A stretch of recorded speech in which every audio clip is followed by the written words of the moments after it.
Complex number मध्ये हा महत्वाचा सेक्टर जो आहे that is geometrical meaning, geometrical interpretation. त्याचे जॉमेट्रिकल ऍप्लिकेशन्स पण आहेत पुढे नंतर.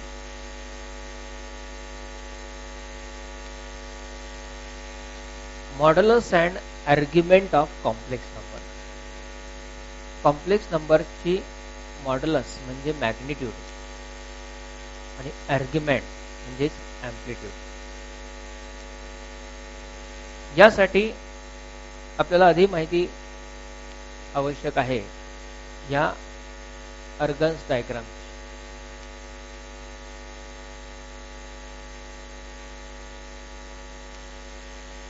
अर्गन्स डायग्राम जसं सेट थेरी मध्ये व्हेन डायग्राम असते तसं कॉम्प्लेक्स नंबर मध्ये अर्गन्स डायग्राम असते. Organs diagram is nothing but the graphical representation of complex number. Complex नंबरला ग्राफ वरती रिप्रेझेंट करणे म्हणजे अर्गन्स डायग्राम. डायग्राम म्हणजे काही आपल्याला डायग्राम चित्र वगैरे काढायचे, ट्रँगल रेक्टँगल वगैरे असलं काही नाही. दिलेला कॉम्प्लेक्स नंबर ग्राफ वरती प्लॉट करणे आणि त्याचं ग्राफिकल रिप्रेझेंटेशन म्हणजेच organs diagram. In general, if z equal to x plus iy is any complex number, in that case we know x is real, y is also real number. x is real part, iy is imaginary part. हे आपल्याला complex number बद्दल माहिती आहे. Now, this complex number z we have to plot on the graph. Graph मध्ये आपला माहित आहे in general एक एक्स ऍक्सिस असतो, एक वाय ऍक्सिस असतो आणि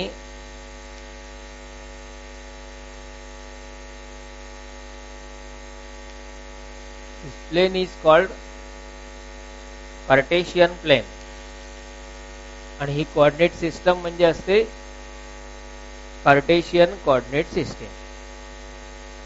ग्राफ वरती पॉइंटचं प्लॉट करता येतात आपल्याला. Let this is x axis 1 2 3 4 5 -1 -2 -3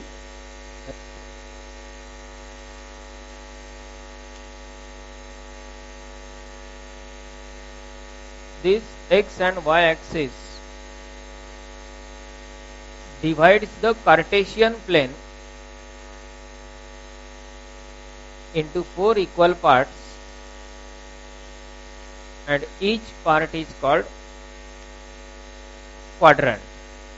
त्याच्यामध्ये first quadrant, second quadrant, third quadrant, fourth quadrant हे सगळं आपल्याला माहिती आहे. हे झालं आपल्या नेहमीच्या कोऑर्डिनेट सिस्टीम बद्दल. In this case x axis is a real number line and Y axis is a also perpendicular real number line.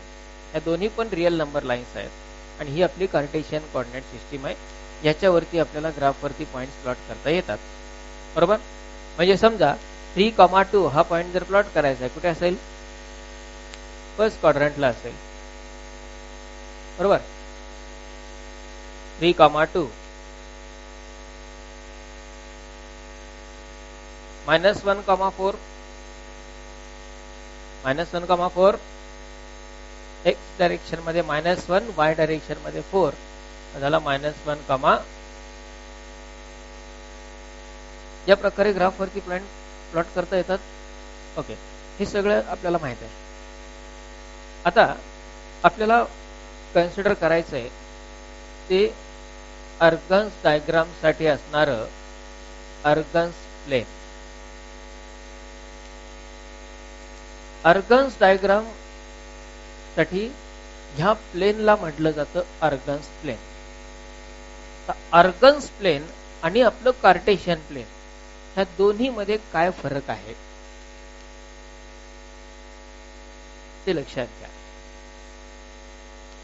Cartesian plain मध्ये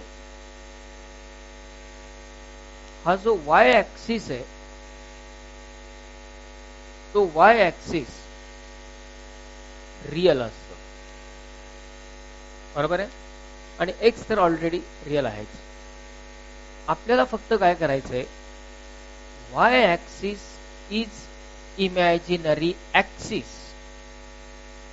वाय ऍक्सिस हा इमॅजिनरी ऍक्सिस आहे असं इमॅजिन करायचंय, लिहायचं पण नाही कुठं. Okay, x axis is real axis and Y axis is imaginary axis. एवढं इमॅजिन केलं, झालं अर्गन्स प्लेन तयार. केलं काय इमॅजिन तुम्ही सगळ्यांनी?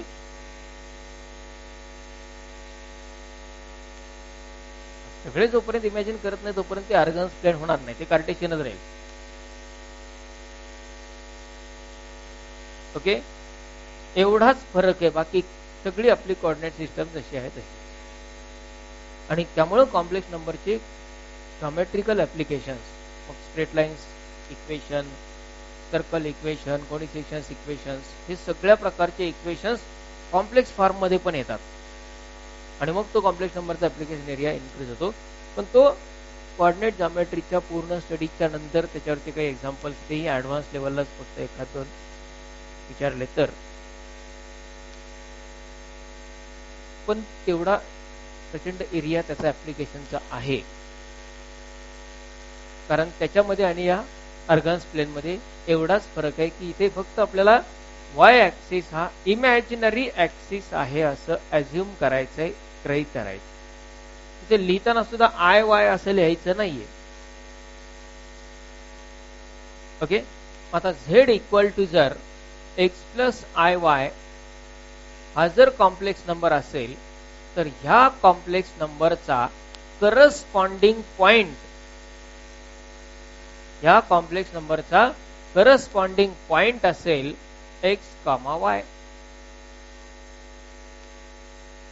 म्हणजेच जर Z equal to 2 plus 3i हा जर कॉम्प्लेक्स नंबर असेल तर त्याचा अर्गन्स प्लेन वरचा करस्पॉन्डिंग पॉइंट कुठला? 2,3, कारण एक्स आहे 2, वाय आहे 3. 2,3 हा असेल 2,3 आणि त्याचा करस्पॉन्डिंग कॉम्प्लेक्स नंबर कुठला? 2 प्लस 3i.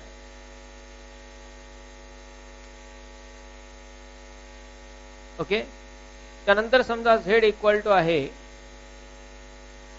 मायनस काय, त्याचा करस्पॉन्डिंग पॉइंट कोण असेल?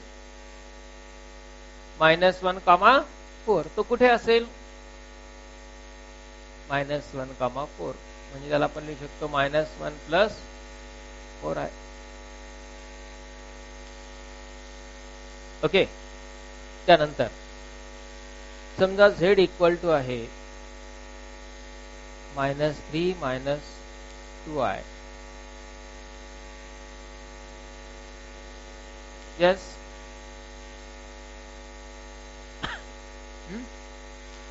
-3 कॉमा कुठे जाईल तो? एक्स कोऑर्डिनेट आहे -3, वाय कोऑर्डिनेट -2. येईल -3 -2i. Then suppose z equal to 5 -3i. Yes, 5 comma कुठे जाईल तो? फोर्थ क्वाड्रंट मध्ये, या ठिकाणी 5 मायनस. ओके, त्यानंतर suppose z equal to 2i,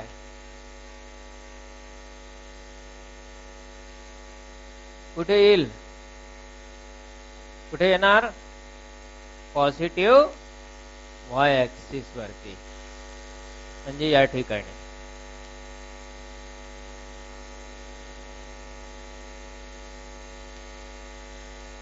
z equal to 4 कुठे येणार, आणि -4 negative x. z equal to -i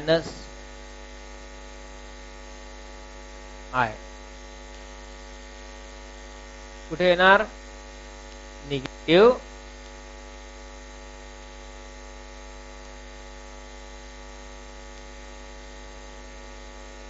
likewise कुठल्याही कॉम्प्लेक्स नंबरला आपण या पद्धतीनं अर्गन्स प्लेन वरती प्लॉट करू शकतो.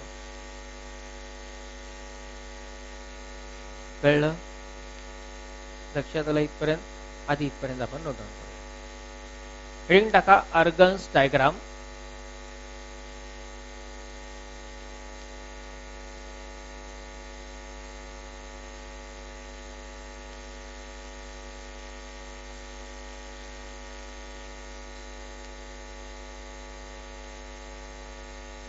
in a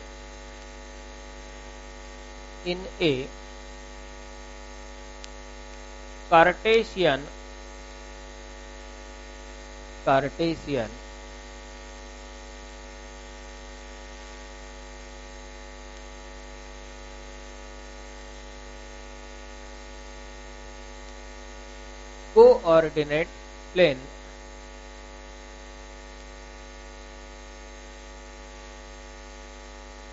coordinate plane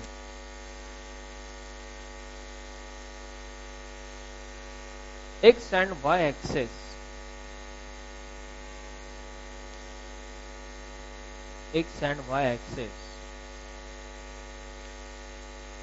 are both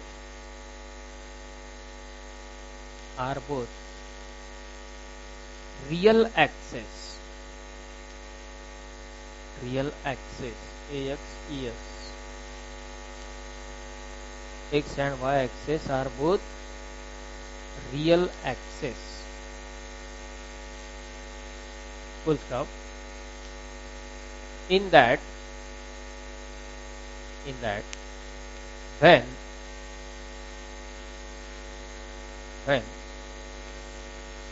the y-axis is considered as an imaginary axis,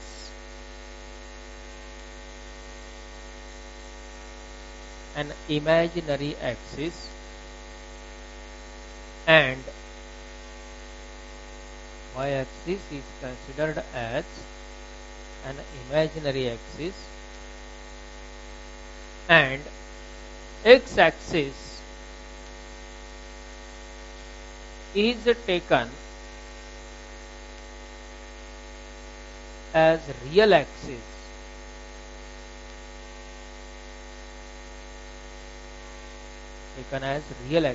Then the Cartesian plane becomes Argand's plane.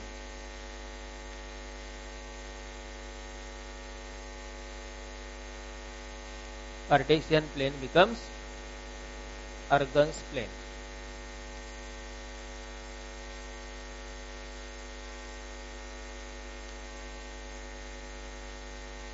Full stop. Hence,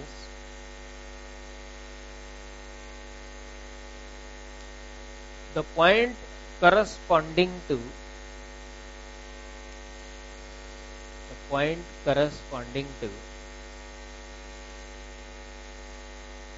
the complex number the complex number z equal to x plus iy is x comma y, x comma y.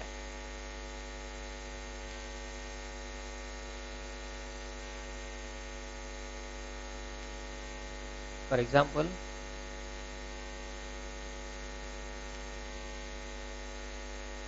एक बाजूला सगळे point लिहिलेले आहेत, ते point graph वरती plot केलेले diagram काढून घ्या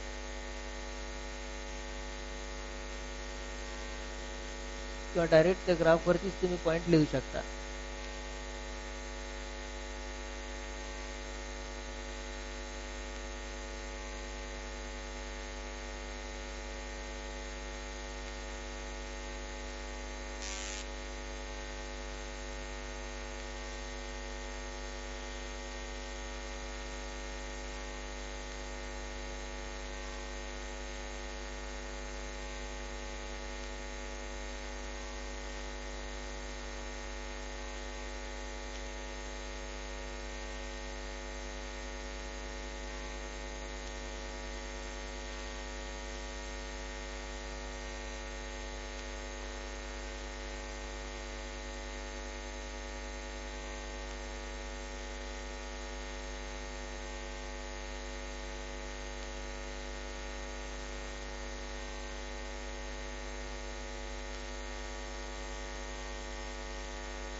झालाय complete.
Completed.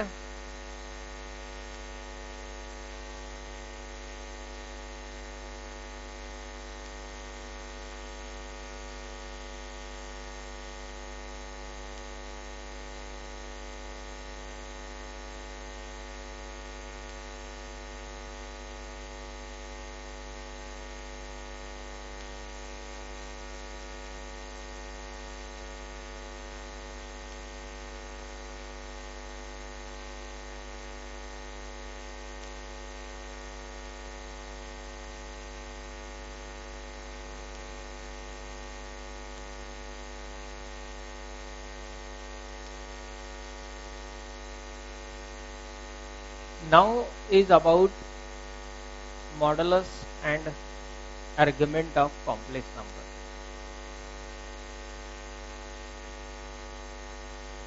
In general, coordinate सिस्टमच्या कन्सेप्टनुसार एखादा पॉइंट आपण ज्यावेळी ग्राफवरती प्लॉट करतो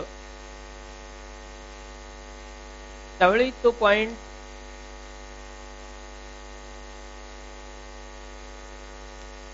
एक्स ऍक्सिस पासून किती डिस्टन्स वरती आहे, वाय ऍक्सिस पासून किती डिस्टन्स वरती आहे हे त्याच्या कोऑर्डिनेट्स वरून कळतं. किंवा तो पॉइंट ओरिजिन पासून किती डिस्टन्स वरती आहे, आपण डिस्टन्स फॉर्म्युलाने ते फाइंड करू शकतो. बरोबर आहे. आणि तो ओरिजिन पासून कुठल्या दिशेला आहे, कुठल्या डायरेक्शनला आहे हे पण कळतं. ह्या दोन गोष्टी महत्वाच्या असतात कोऑर्डिनेट सिस्टम, पोलार सिस्टीम किंवा ह्या मॉड्युलस आर्ग्युमेंटसाठी, जे आपण ट्रिग्नोमेट्री मध्ये सुद्धा याचाच रेफरन्स घेतलाय. आणि तुम्हाला त्याही वेळ म्हटलं होतं की एक स्टँडर्ड सर्कल, ही स्टँडर्ड सर्कलवाली डायग्राम आपल्याला trigonometry, fundamental definitions, coordinate geometry, complex number सगळीकडे कॉमन असणारी ती डायग्राम आणि त्याच्यावरती सगळं वर्किंग आहे.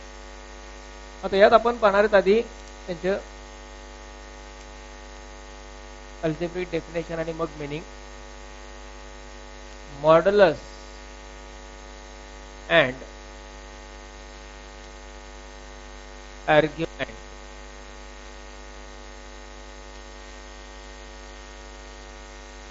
of complex number.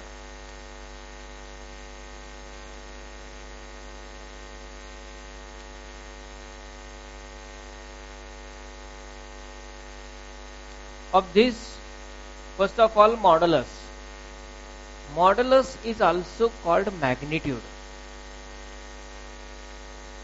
Let z equal to x plus iy, where x, y both are real. If z equal to x plus iy is any complex number, then modulus of z is denoted by this modulus notation. Modulus notation तर आपला माहिती आहे. It is giving the absolute value or positive value. It gives the magnitude. Modulus of z, modulus of complex number denoted by modulus. It is also called magnitude of complex number. Modulus is also called as magnitude.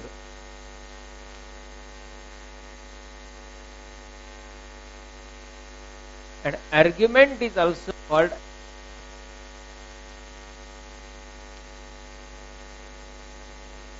त्यामुळे modulus argument ऐवजी magnitude and amplitude असेही words काही ठिकाणी use केले जातात. Okay, so magnitude of this complex number z is always equal to square root of x square plus y square. It is always positive. त्यामुळे complex number कुठलाही असेल x आणि y चे स्क्वेअर होणार आहेत आणि त्यांचं ऍडिशन होणार आहे. त्यामुळे मिळणारा रिझल्ट हा नेहमी पॉझिटिव्ह येणार. If z is equal to x plus iy is any complex number, then modulus of z is root of x square plus y square. तर हे झालं फॉर्म्युला. पण ऍक्च्युअल त्याचं मिनिंग काय? root x square plus y square gives the distance of that complex number from origin. Distance of complex number from origin in Argand's plane. जर आपण organs plain वरचा एखादा पॉइंट कन्सिडर केला, समजा हा पॉइंट आहे 2,3, याची मॅग्निट्यूड किती होणार? 2,3 ह्या पॉइंटची मॅग्निट्यूड, यस किती? √13. बरोबर. आता फॉर्म्युला मागच्या पेजवर गेला नाही का?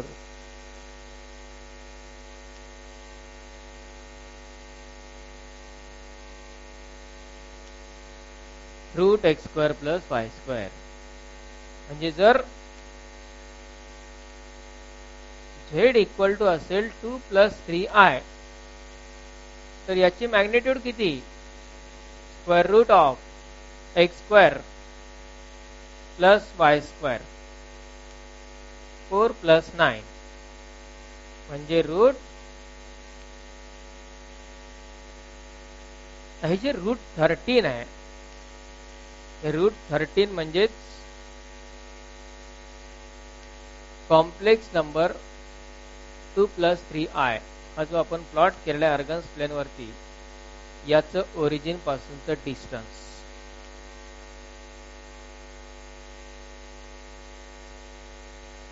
हे डिस्टन्स म्हणजेच modulus z root 13. Okay. Similarly 5 minus 3i magnitude सांगा. फॉर्म्युला आणखी नाही का लक्षात राहा. किती? 5 स्क्वेअर प्लस 3 स्क्वेअर 25 प्लस 9 34. म्हणजे जर आपण हे लेंथ कन्सिडर केली तर ही किती आहे? Route 34. Okay. Minus 3 minus 2i किती? Root 13. Minus 1 plus 4i root 17. Minus 4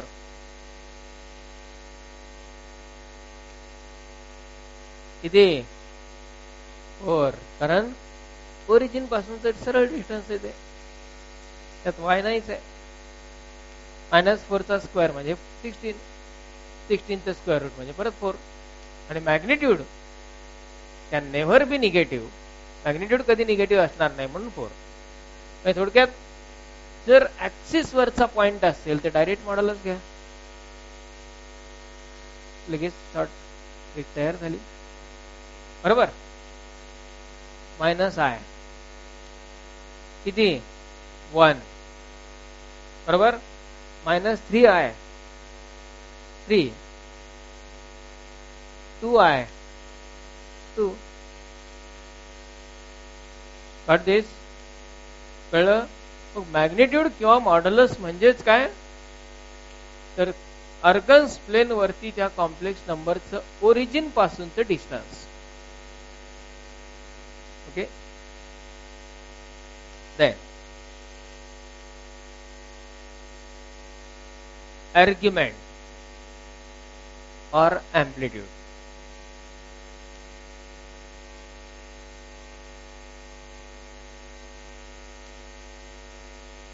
Argument or amplitude of complex number. Argument of z denoted like this, or it is also denoted like this, amplitude of z. Amplitude of z किंवा argument of z, that is denoted by theta.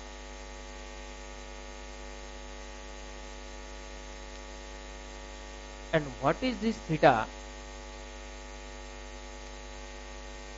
Argand's plane वरती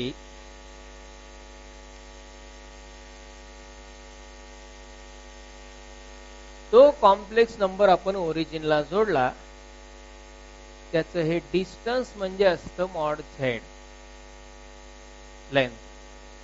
आणि त्या सेगमेंटनं positive x axis सोबत केलेला angle तो असतो theta.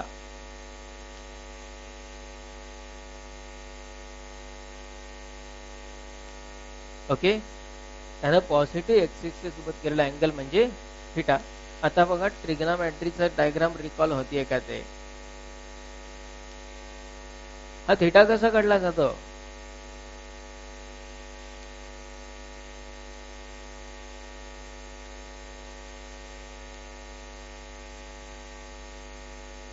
Theta कसा काढला जातो? हा tan theta equal to y upon x, sin theta equal to y upon r. इथे r म्हणजेच मॉड्युलस z. आता आपण जर ही मॉड्युलस z एवढी लेंथ गृहीत धरली आणि एक सर्कल काढलं, स्टँडर्ड सर्कल, सगळे ट्रिग्नोमेट्रीचे फॉर्म्युले परत, बरोबर. किंवा इथनं परपेंडिक्युलर काढून राईट अँगल ट्रायंगल तयार करता येतो. हा परपेंडिक्युलर घेतला तर ही लेंथ म्हणजे 3 आणि ही लेंथ म्हणजे tan theta y upon x, बरोबर. tan theta y upon x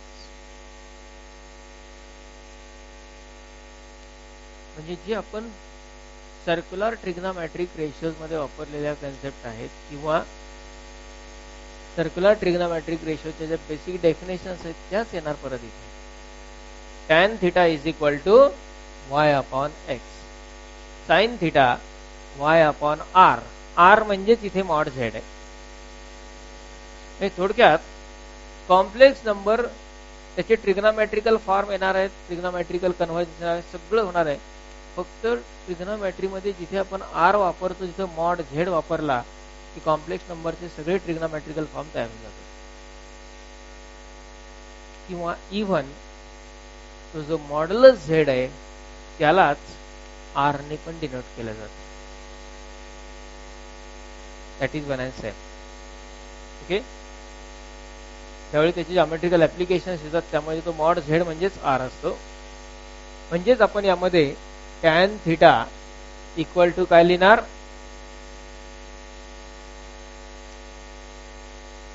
y upon x किंवा theta equal to tan inverse of y upon, ह्या y अपॉन x वरून आपण थीटा फाइंड आउट करू शकतो. म्हणजे आता याच्यासाठी जर आपण मॅग्निट्यूड फाइंड करायची म्हटलं तर याची आर्ग्युमेंट काय येणार, थीटा इक्वल टू काय, tan इनव्हर्स ऑफ काय, किती, 3 अपॉन 2. ज्या स्टँडर्ड व्हॅल्यूज आहेत त्याचे आपण अँगल लिहू शकतो. स्टँडर्ड नाहीये तसंच ठेवायचं, म्हणून त्याला इनव्हर्स मध्ये डायरेक्ट तुम्हाला कन्वर्ट करून दिलं. इनव्हर्स ट्रिग्नोमेट्री त्या रूलनुसार आपण sine inverse, cos inverse, tan inverse हे अपोजिट फंक्शन्स किंवा इनव्हर्स फंक्शन्स आहेत ट्रिग्नोमेट्रिक रेशियोचे. Argument or amplitude of z equal to theta and that is tan inverse of y upon x. Got this? कळलं? पण यामध्ये समजा आता तुम्हाला मी काही कॉम्प्लेक्स नंबर देतो, त्याचे तुम्ही मला मॅग्निट्यूड आणि आर्ग्युमेंट दोन्ही काढून द्यायचे.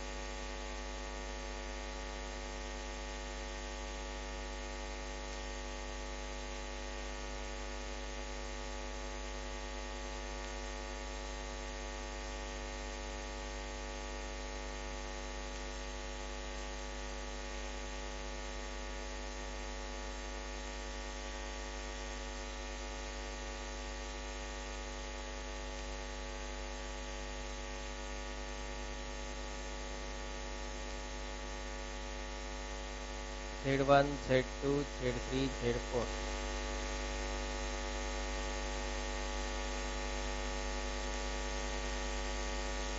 हाँ, करा फाइंड. मॅग्निट्यूड आणि आर्ग्युमेंट दोन्ही पण विचारले.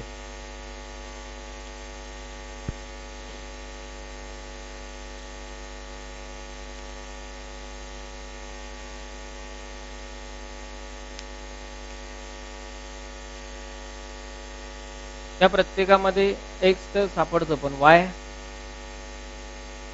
y काय 1, आय स्क्वेअर नाही घ्यायचा, तो 1 सापडत नाही बऱ्याच जणांना. Direct 1 square plus I square करतात, ते इथे 0.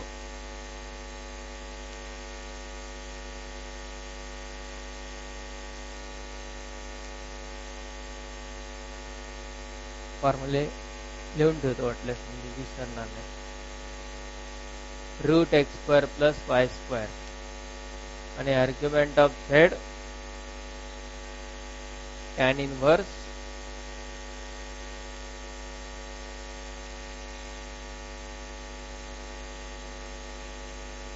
किंवा तुम्ही त्याला आर्ग्युमेंट ऑफ झेड साठी असंही करू शकता, tan theta equal to y upon x आणि याच्यावरून येणारी थिटाची व्हॅल्यू पण लिहिता येते. जर स्टँडर्ड रिलेशन आलं तर अँगल लिहा, नाही तर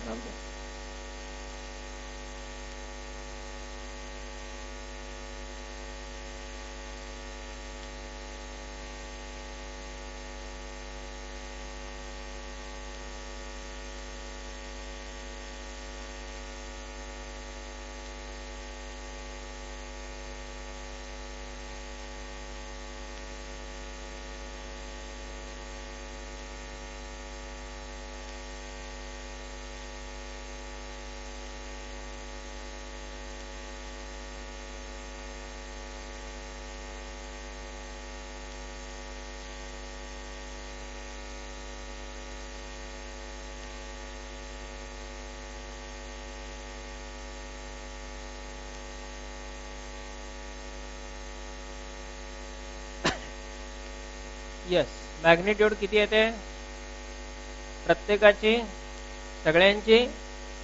तुमची सगळ्यांची का यांची सगळ्यांची?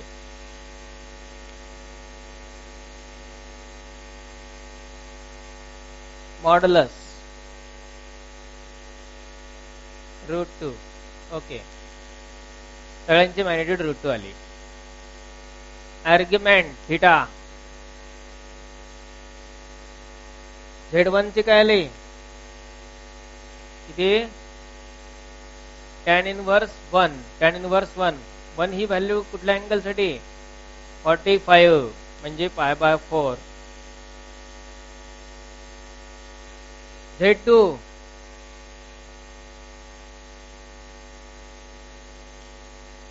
Z2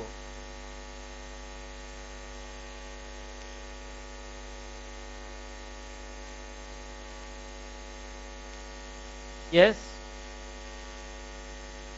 -1 येतो. -1 म्हणजे 135 किंवा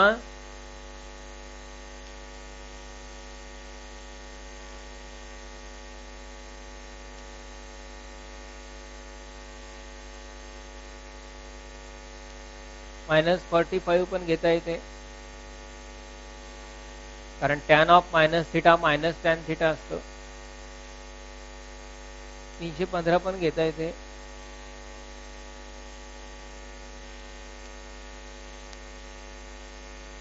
म्हणजे 135 पॉसिबल आहे,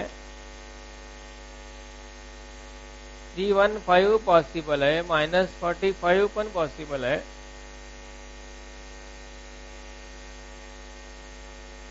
बर, नेक्स्ट Z3 सेम.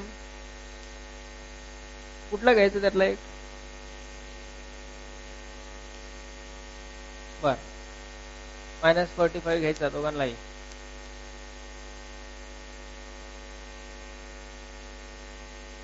आणि लास्ट किती? 45.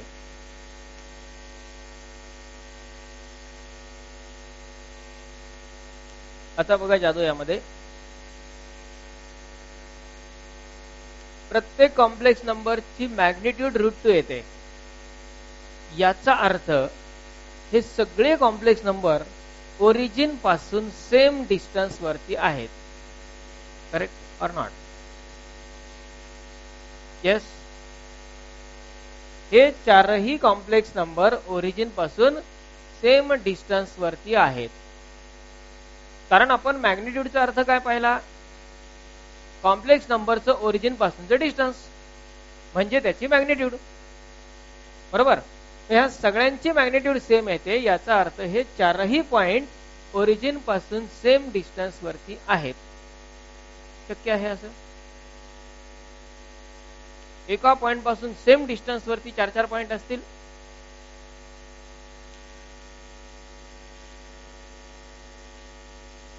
एकच पॉइंट आहे ओरिजिन, त्याच्यापासून 4.1 सेम डिस्टन्स वरती आहेत. शक्य आहे? आहे, असू शकतात, इन्फायनाईट असू शकतात. बरोबर आहे. म्हणजे आपण √2 एवढी जर रेडियस घेतली आणि सर्कल काढलं, त्या सर्कल वरचे सगळे पॉइंट ओरिजिन पासून तेवढ्याच डिस्टन्स वरती असणार आहेत. बरोबर. ओके. आता Z1 साठी थिटा किती येत आहे? 45. आणि Z4 साठी Z1 कुठल्या क्वाड्रंट मध्ये आणि Z4 एक पॉइंट आहे फर्स्ट क्वाड्रंट मधला, एक पॉइंट आहे थर्ड क्वाड्रंट मधला. त्या दोघांनी पण x axis positive x axis सोबत केला अँगल सेमच असेल का? Argand's plane Argand's diagram imagine करा. म्हणजे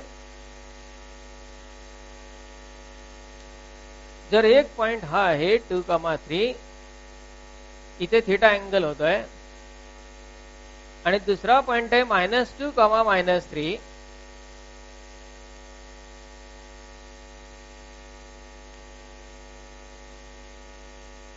आता हा पण अँगल थिटा आणि हा पण अँगल थिटा,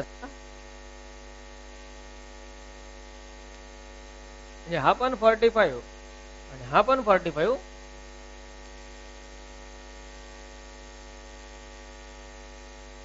चेंज होणार की नाही होणार? बरोबर आहे. आणि त्यामुळं कॉम्प्लेक्स नंबर मध्ये आर्ग्युमेंट लिहित असताना ट्रिग्नोमेट्री गरजेची आहे. हा जर अँगल 45 असेल फॉर एक्झाम्पल, तर हा अँगल किती होणार? किती?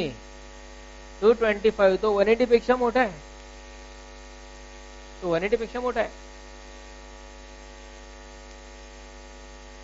सेम सेकंड आणि फोर्थ क्वाड्रंट साठी होणार. बरोबर आहे. म्हणजे यामधला Z2 कुठल्या क्वाड्रंट मध्ये? Z2 कुठल्या क्वाड्रंट मध्ये? Z2 कुठल्या? फोर्थ. आणि Z3 सेकंड. त्यांची Z1 Z2 सिरियली नाही दिले मी. एवढं सगळं कसं ऐकू देणार? Z2 आहे फोर्थ क्वाड्रंट मध्ये आणि Z3 आहे सेकंड क्वाड्रंट मध्ये. एक फोर्थ क्वाड्रंट मधला आणि एक सेकंड क्वाड्रंट मधला अँगल सेम असेल का? येईल का सेम? म्हणजे इथे क्वाड्रंटचा विचार करावा लागेल. बरोबर.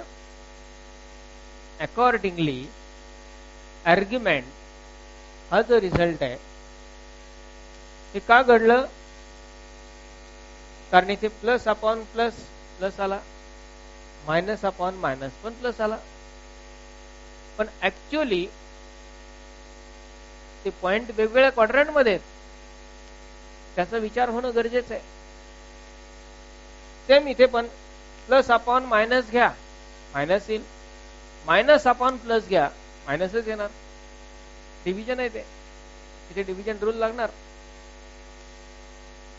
त्यामुळं आर्ग्युमेंट घेत असताना, अँप्लिट्यूड घेत असताना फर्स्ट थिंग म्हणजे याला टॅन इनव्हर्स.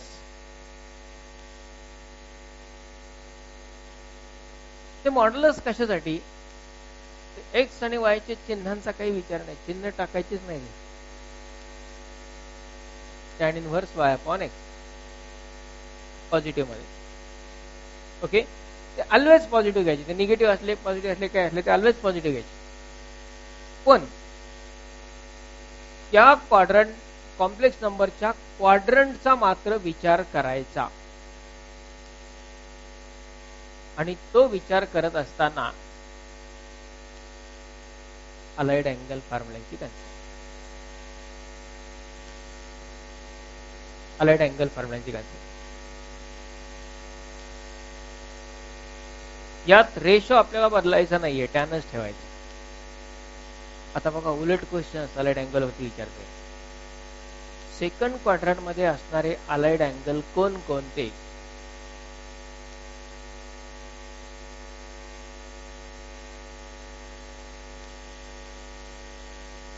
कोणकोणते सेकंड क्वाड्रंट मधले अलाइड अँगल कोणकोणते?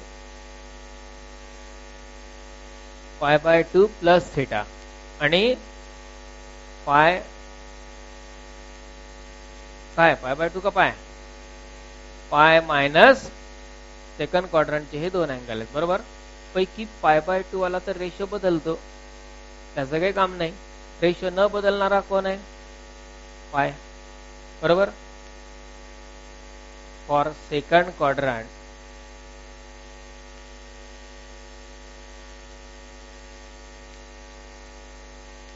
Theta equal to pi minus tan inverse.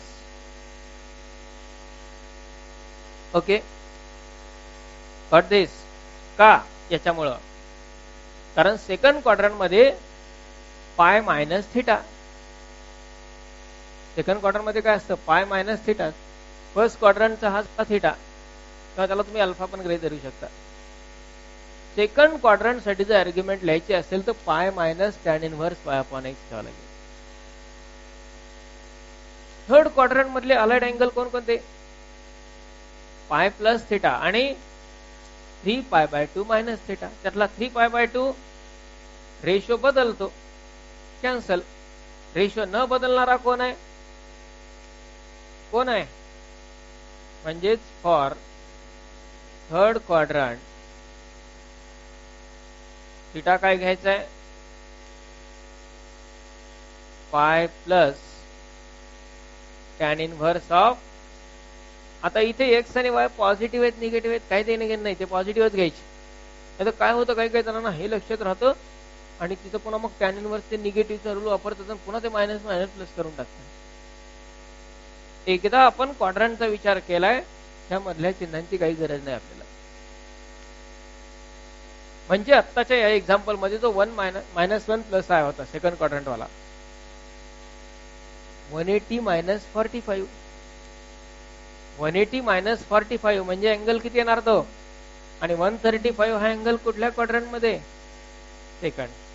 Match होतंय सगळं थिंग बरोबर. आता राहिला fourth quadrant.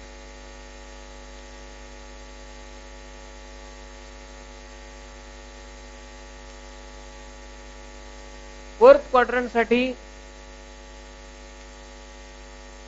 Allied angle 3π/2 plus theta आणि 2π मायनस बरोबर आहे. किंवा निगेटिव्ह अँगल पण घेऊ शकतो आपण तिथे, कारण tan of minus theta minus tan theta असतो बरोबर आहे का. म्हणजे इथे होणार 2π minus tan inverse y upon x or that is equal to minus tan inverse y upon x.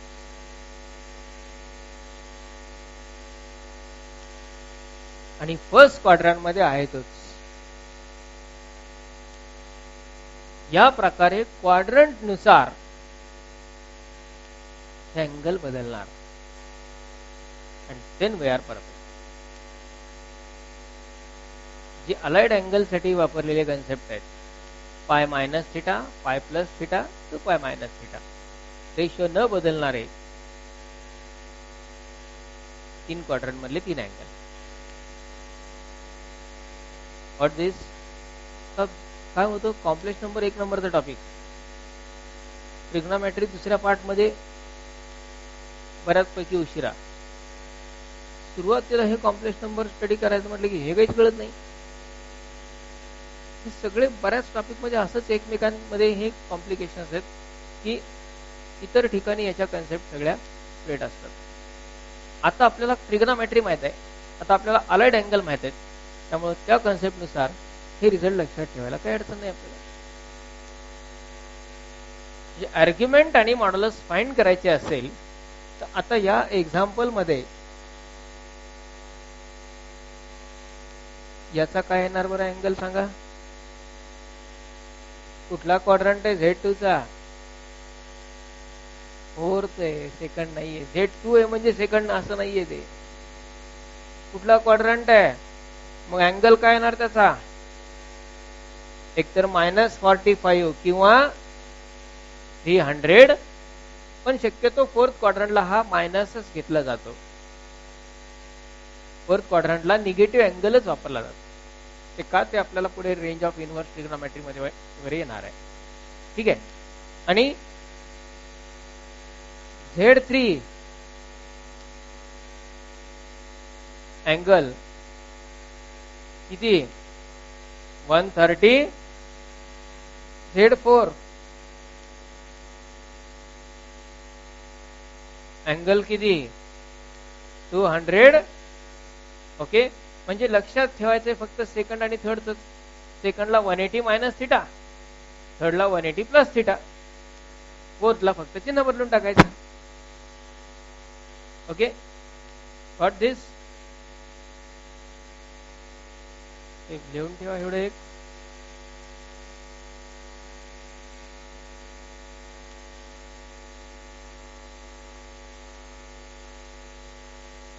आणि हे महत्वाचं आहे.